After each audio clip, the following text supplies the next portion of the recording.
Welcome to Design Domination, where you'll learn to become a better, more business-savvy designer so you can dominate your competition.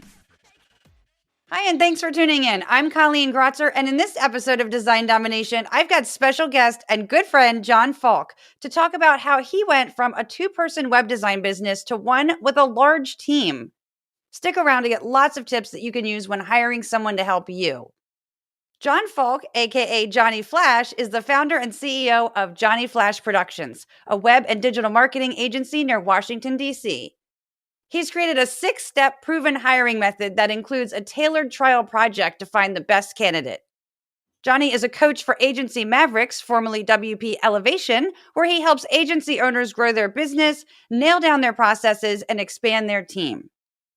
John is also the creator of Amplified Impact, a 6-week church communication course. He's also an Adobe certified expert in Photoshop CC and has been using WordPress for over a decade.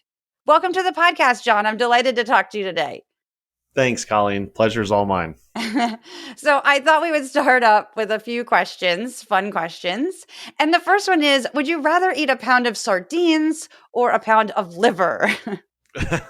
You just jump right in, don't you? I do. I don't think I'd choose either of those, but if I was forced to, I'd probably go for the pound of liver because I just really can't stand the sardines. My dad growing up would get like anchovies or sardines, to like put on his pizza. And I'd always have to sit like at the other end of the table because it just smelled so bad. So I think I'd have to go with the liver. That's funny. I see. For liver, I've never had like liver. I've had like pate liver, like on bread. I can do with that. I could do a pound of that. But sardines, I'm okay with. But I can't have too many because I'm looking at them, and it's just after a while I get grossed out. Yeah. So there's an ick factor. Okay, so so what's one thing on your bucket list? Oh man, well I've wanted to travel, overseas. I've been to Israel and stuff, but I'd really love to go to like Australia, Italy. I've got a whole bunch of international places. Obviously, we're going to need to get through this pandemic to make it a little bit easier because the last thing I want to do is travel across the ocean and then be stuck there for a long time, on quarantine or something. So hopefully soon though, things will get more back to normal. Yeah. Well, I think we might have first met back in 2015 or 2016, and it was through WP Elevation, and we went to one of their meetups. And I remember that it hadn't been that long since you had left your full-time job, that you started working for yourself. And so much has changed since then, and you've had tremendous success with hiring a really strong team. And I've learned a lot from what you have done well as well. So it's been really inspiring too. But I wanted to kind of have you on to talk about that and start out with like when you went out on your own and how it was just you and Julie, and then kind of what prompted you to hire more people. Yeah. So I left my day job about 6 years and 2 months ago, but who's counting? And I had already been doing Johnny Flash Productions on the side. So I did have a number of clients that I was working with and had done stuff, but I'd always kind of avoided like having any kind of plans or recurring revenue because I didn't want to be stuck doing like maintenance, while I was working my day job. I wanted to be able to do like new projects, right? So I would do a new project, I would train them, send them on their way, and then, repeat. So once I left my day job and I realized like, oh man, I'm now dependent 100% on projects, which is very scary when you have when you're married, you have a mortgage, you have 4 kids, like it's a lot of bills, right? And so I quickly realized I needed to like build some recurring revenue. So I started putting clients on a plan, and then we hired someone very quickly. My wife, Julie, is our kind of lead designer. So she does a lot of the like logo branding, print, graphic design, but she doesn't really do the web stuff. So I quickly kind of got some clients on a plan and then hired our first part-time kind of front-end dev / VA to help with the ticket desk because I didn't want to be stuck there. And then our team has kind of grown since then. We have 8, Julie and I plus 8 others. So there's 10 of us on the team right now. So you hired somebody while you were still working a full-time job? No, I should have. If I had did it all over, if I did it all over again, I would have started building up those plans and recurring revenue while I was in my day job and hired someone to take care of it and built up the recurring revenue. That would have been the smart thing to do. I just left my day job, had no recurring revenue, got about 6 months into that and realized I need to have some recurring revenue. And I started offering plans, and we hired our Mm-hmm. first team member. Basically, the first, I don't know, 5 or 10 plans or whatever we got, we're paying for that team members pay. And Mm-hmm. then as we got more clients, they could still handle them, and obviously making a profit at that point on those plans. So Mm-hmm. yeah. Oh, like what kinds of things were you thinking about? Like whether it comes to money or like the number of hours they're going to work. What kinds of things were you thinking about before you hired that person? I mean, I always recommend, thinking about, okay, what am I currently doing, especially things that I'm doing regularly that, it's amazing when you really start to like try to hand stuff off. You can actually hand off a lot more than you think you can. You're just usually in your own way. I think we're all, as like business owners, like we do it a certain way. We're really good at it. And so we're like, no one else is going to be able to do X, Y, Yep. or Z that I do. And then you start like, well, what if I were to just record a video or make an outline of what I do or how I handle this, and Mm-hmm. try to like document it. So if I get hit by a bus or whatever, someone else will be able to carry it. And then you have someone else start doing it, you're like, wow, they actually do it really well, or they do it better than me because they can focus on it. And it's just one of the many things that I'm doing. Right. So, Mm-hmm. I thought I'd always be writing the design brief or making the site map for a website. And like all of our account managers and project managers do that now. So they just use the template that I kind of had created for a design brief. They fill in all the information and they, send it over to the designer. So I'm not doing that now, but I thought I would always be doing that. And there's just a lot Mm-hmm. of things like that I think we kind of get in our own way as business owners or perfectionists or just passionate Mm-hmm. creatives, Perfectionist, yes. Um, and so I think you just have to kind of force yourself and say, hey, I do this every week or I do this every month. Why can't this be documented and handed off? And I think a lot of times it's because we think, well, the person's going to be not as good at it, but like, I know if I were to like hand something over to you, you would crush it, right? You would do such a great job because you're doing all that in your own business. Or some of our other friends that we know, Mm-hmm. we could hand it over to them with confidence. And I know Matt Rodella or someone's going to do Mm-hmm. a great job, right? Mm-hmm. So I think then it's like, well, why can't our team members do a great job? They probably can if we set them up for success. That's a good point. Right. Well, and I think I see a lot of web designers talking on Facebook a lot and like in Facebook groups and stuff. They're talking about like they want to learn more stuff as opposed to hiring. And I used to think that way too. And it's like from my own experience and like seeing what you've done and what other people have done with hiring, it's like what you're saying, like it allows you to focus on not only just what you want to do, but like having focus on just a couple of things in the business makes you more effective in doing that.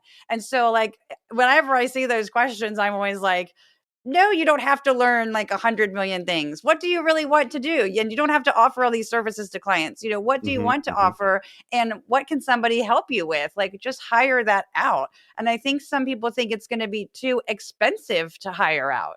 mm-hmm, mm-hmm.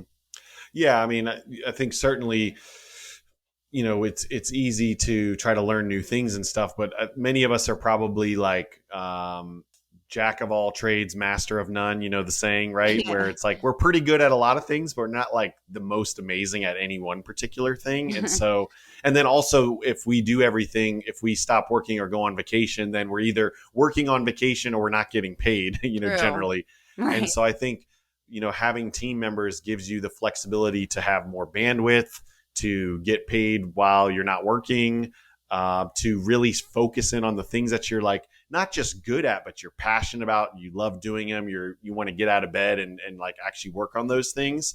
And so I think just kind of zeroing in on some of those things, and it's hard because I was the same way. I was doing everything, Mm-hmm. and then you kind of slowly realize like, okay, if we're going to have a whole bunch of clients on a plan, I can't live on the ticket desk, or I'm not going to be able to do anything else. Right. So I've got to have Right. 95% of that stuff done by someone else. And if they need something or they have a question or whatever, certainly like happy to help. But I need that to kind of function without me. Right. And a lot of things I mean, we're building about 10, 11 websites right now. Like I couldn't Mm-hmm. do that by myself. There's just no Mm-hmm. way. Right. So I'd have to either just say, well, we'll get to you in 6 months because I've got the next, 6 months booked Right. out, or we hire more people. Right. And so, I mean, there's lots of stuff happening that I am not the primary driver of, which is really good. Did you ever feel like, oh, well, I don't really want to get some of this stuff on my plate. I enjoy it. I want to keep some of it. So, because it's like, I remember at the Miami Mastermind, the WP Elevation Hmm. for Hmm. Rockstar Empires Mastermind in Miami, where we also attended that together. I remember Troy Dean saying, well, you have to pick one, Colleen. You have to pick design or development. And he's like, well, which one is it going to be? And I was like, I felt like I was might as well have been in excruciating pain. I was like, I Mm. just can't choose. And then I was like, Hmm. Hmm. no, I can choose, because I thought about it some more. And that really put like the bug in my ear to start thinking about hiring somebody. Cause before I Hmm. was like, fine. For many years, my business was just me and I was fine with that. But when I started thinking about that, then I was like, well, now I'm torn. But then I was like, no, I'll just stick with design. I'm a better designer than developer. There's plenty of people that can do that better, that do that all day long. It will take them Hmm. much less time Hmm. and Hmm. then it takes me.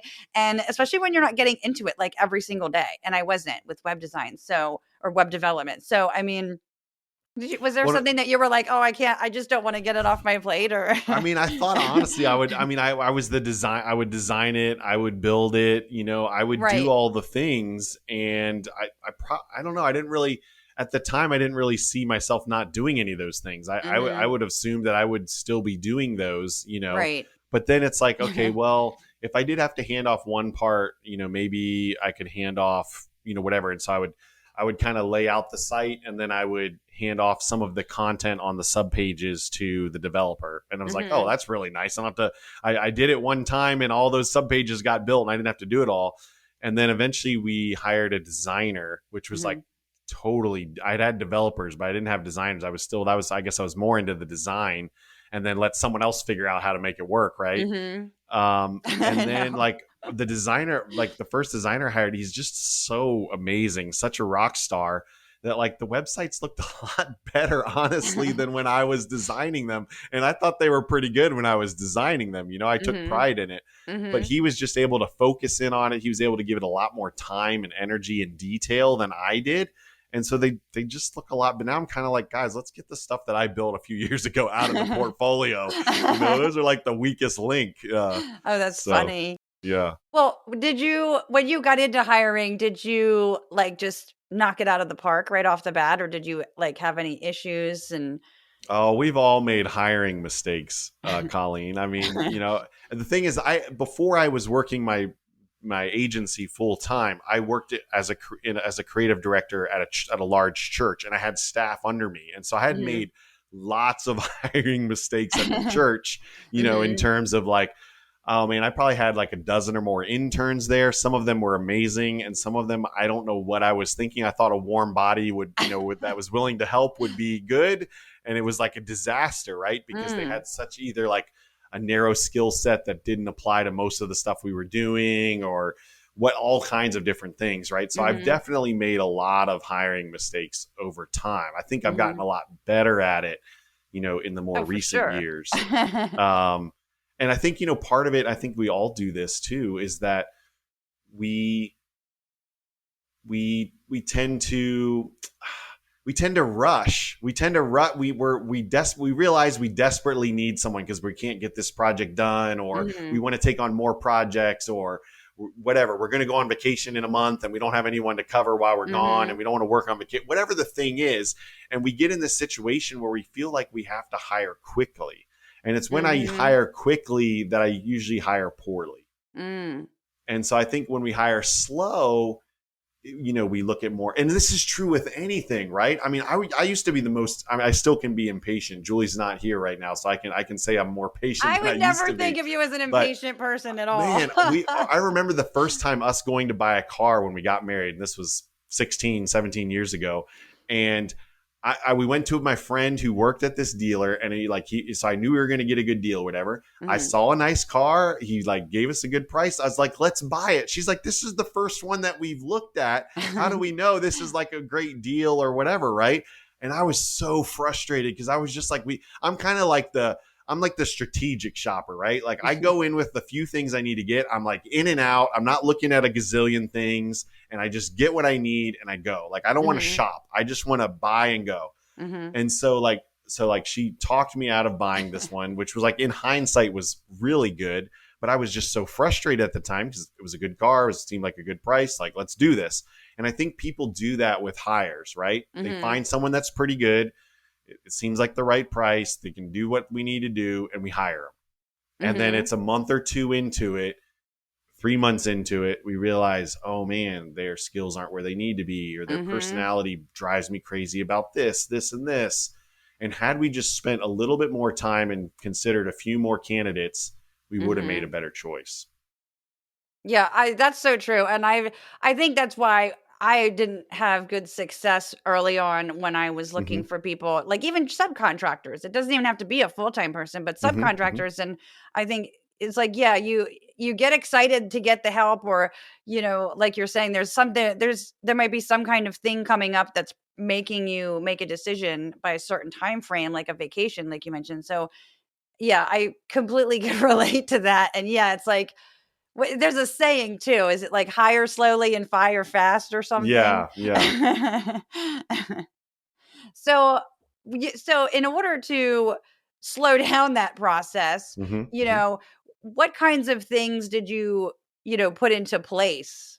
Like, what Hmm. did you start thinking about, before you even started looking for people?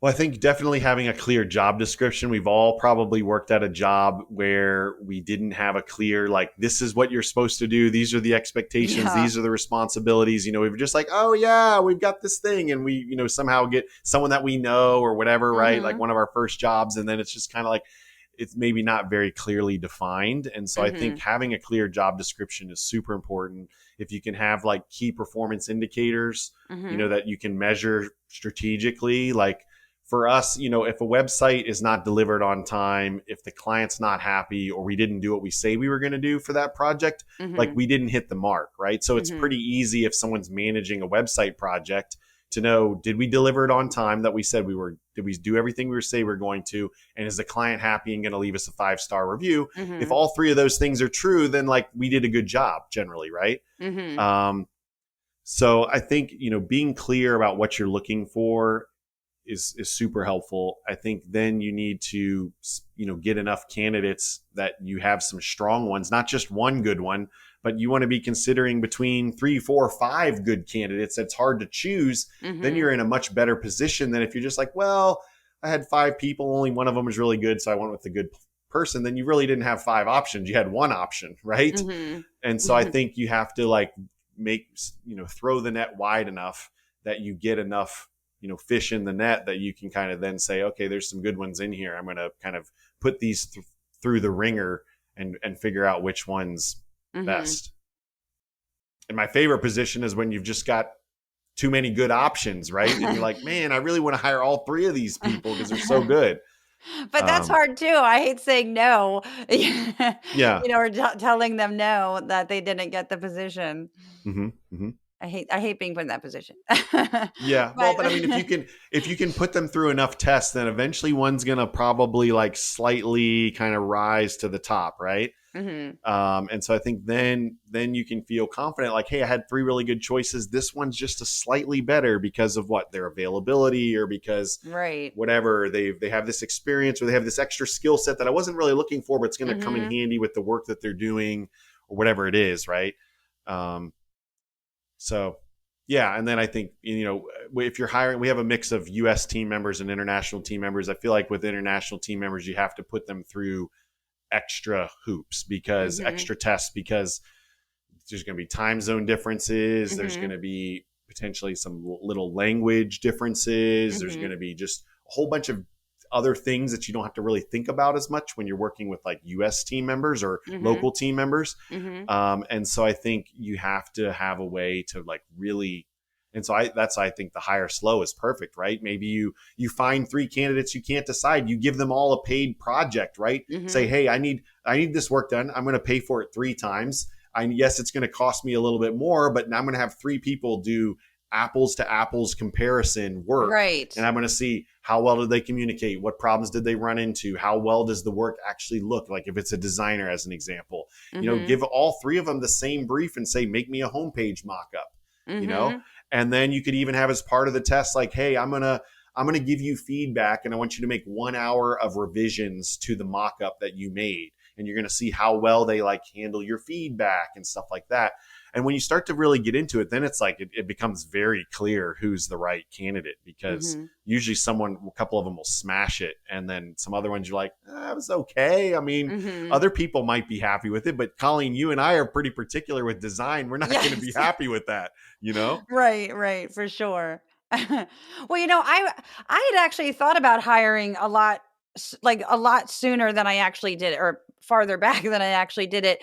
And one thing that I really struggled with was I was like, okay, well, I need design help and I need, web development help, but I don't need the web development stuff, as much as I need the design help. And I just kind of got stuck in a rut for a while because I'm like, what do I do? And Hmm. and then I heard all these people talking about like, well, when you hire somebody, don't hire somebody that can do like that's going to do everything, like that has all these different skill sets. Like, don't hire another jack of all trades. Yeah. you Yeah. know and so and I'm sure I talked about this with you at some point, and it was like, don't hire someone that can do both of those things. They're totally different skill sets. One is creative and one is technical, and it's like, just hire two different people or just hire one person. But, again, it goes back to like, I always thought I'm going to need to have somebody full time and keep them busy, Mm. Hmm. and so Hmm. that was like, that mindset also prevented me from hiring before I did too. Yeah. And it Well, doesn't have to be like that.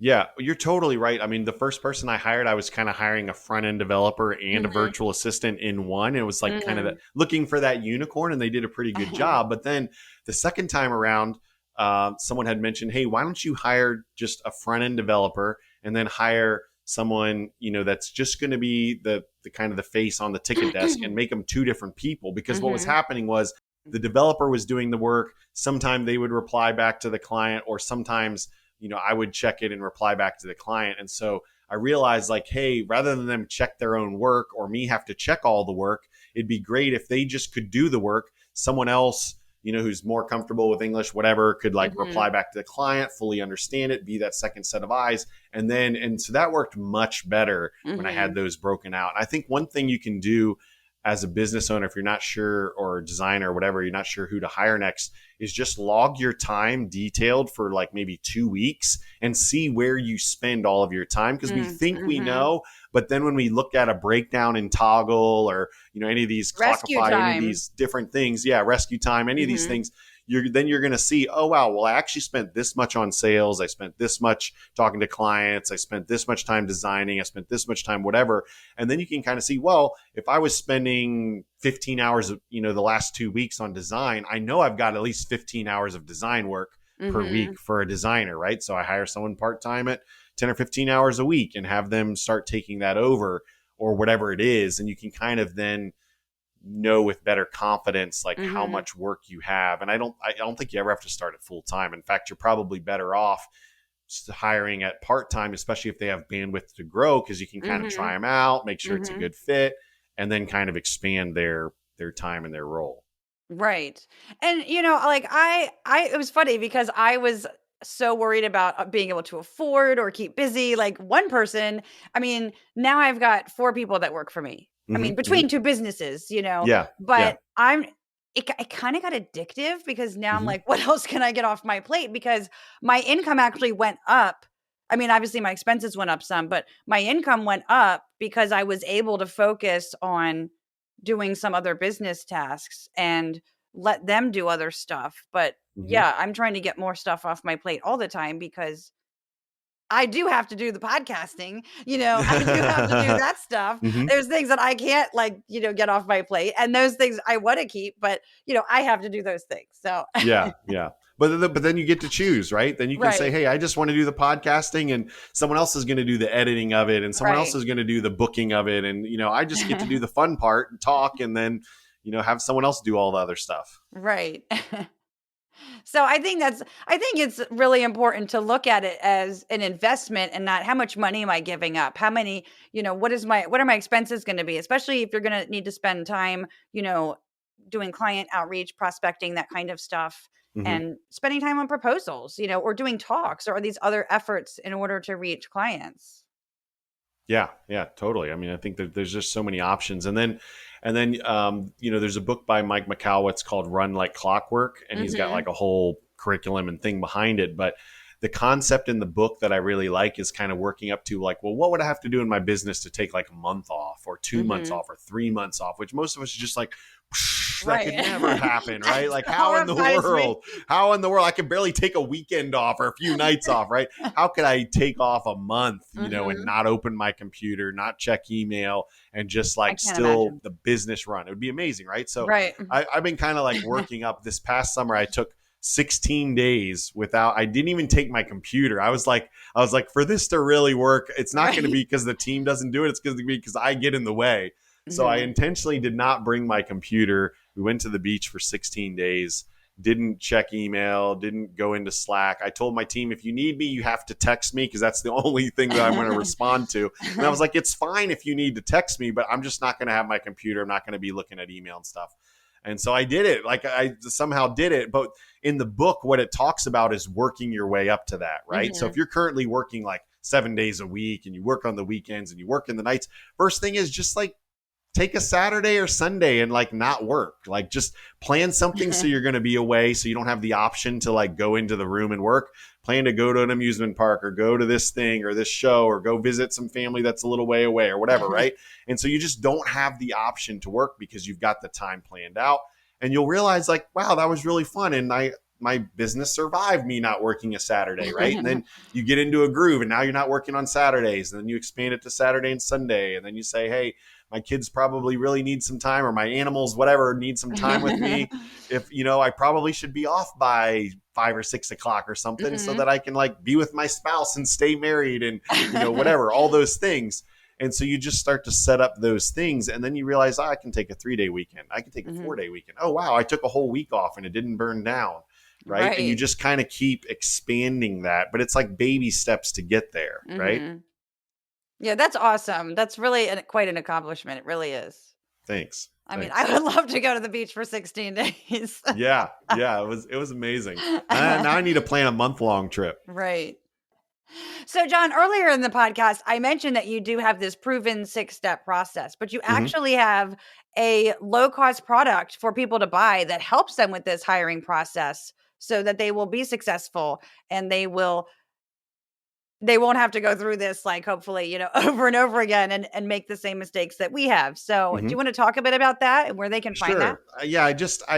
It wasn't something where I set out to make a product and like, oh, Right. how can I make some money? It was like, Mhm. I'm coaching all these agency owners and they would get to this point where they're like, hey, I think I need to hire a team member. What do Mhm. I do? And I Right. had done it enough times with enough success and coached enough people through it that I was like, there's actually a need here that's not really being met that as far as I can find. And it may be out there and I just didn't look hard enough. But, basically like, hey, here's the job description that we use. Mhm. Here's the where we post it. Here's the kind of the steps that we put them through. Here's Mhm. the trial project test that we give them. We actually pay the best candidates to take this test because it's often like 4 to 8 hours because we're saying, hey, we want you to do a homepage wireframe and a Mhm. mock-up and here's the assets and like almost as if it was a real project, Mhm. and then we can compare those best 5 candidates work and only pay a little bit of money. And I really like hiring my team members direct. You can go to Mhm. like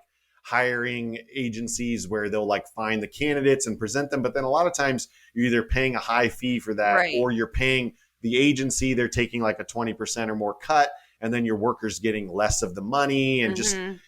it's just kind of tricky. And so I like hiring direct. And so Mhm. I basically kind of documented our process. I kind of honed in our trial projects that we offer, and then Mhm. I kind of bundled it up into a products, that people can buy. So if you go to the website, the quickest way to get there is just hirearockstar.org is probably the quickest way to get there. And you can just go there and you can pick like if you want a developer, you want a designer, or whatever, Mhm. and then it'll kind of show you, the process that we go through and all that's kind of included in that bundle. And so it's sort of a do-it-yourself hiring kit, but it's been effective. And I think you put in a little bit of time to hire and get the right person, and then Mhm. it pays. It's with anything. Even if someone else finds the person for you, you still got to train them, Mhm. onboard them, and all that. but you just put in that little bit of time, and then months from now, your life's going to be a lot better. So. Well, I've used your process and I know it works. Oh, And I know good, lots good. of other people have used your process and it's worked. So, Well, and it's so funny because I didn't have it was hidden. Like for the longest time to even buy it, you had to get the link from me and you couldn't even like search and find it on I my remember website. that. And so I was like, man, I should probably, yeah. I asked you about it. At one of these points, we'll actually make like its own website and it'll be a little bit classier. But right now we're just like, let's register a domain. Let's make a landing page. Let's make this a little bit easier to find. And so that's kind of what we've done. And it's, everyone that's used it, I think it's worked really well for. So. Awesome. Well, thanks so much for coming on the podcast, John. This has been really helpful. Thanks, Colleen. It's been great chatting with you.